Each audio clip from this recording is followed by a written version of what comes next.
هرم باکور و روجهلات سوریه خودی تایبەتمەندی و استراتیژیên giranbuhan e. Divan herêman de gelek kevneşopî hene, her wiha xwedî hebûneka aborî û stratîjîk e. Dagirkeriya Tirk jî da ku karibe taybetmendiyên herêmê bi dest bixe û rûyên stratîjîk ji xwe re qezenc bike, bi domdariyê êrişên xwe li dijî herêmê didomîne. Siyasetmedarên min bicê jî dibêjin ku Tirkiye armanc dike bi êrişan demografiya herêmê biguherîne.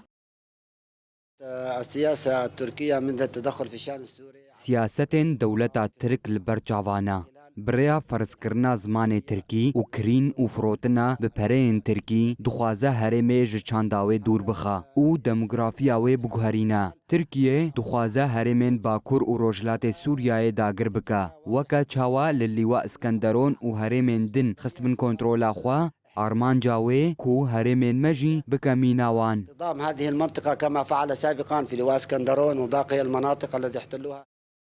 Her wiha siyasetmedaran diyar kirin ku Tirkiye ji destpêka destwerdana wê di Sûriyê de dixwast aloziyê kurtir bike. نرى أن تركيا تسعى جاهدا لجعل دولة عثمانية جديدة مصغرة. Em dibînin ku Tirkiyeyê divan demên dawî de êrişên xwe li dijî herêmê zêde kirine. Tirkiyeyê dixwaze İmparatoriya Osmanî li Sûriyeyê vejîne. Armanca dewleta Tirk ji destpêka destwerdana wê di Sûriyê de ew bû ku aloziya Sûriyayê kurtir bike, li gorî berjewendiyên xwe tev bigere û armancên xwe yên aborî û guhartina demografî pêk bîne. لأطماعها السياسية والديمغرافية في سوريا.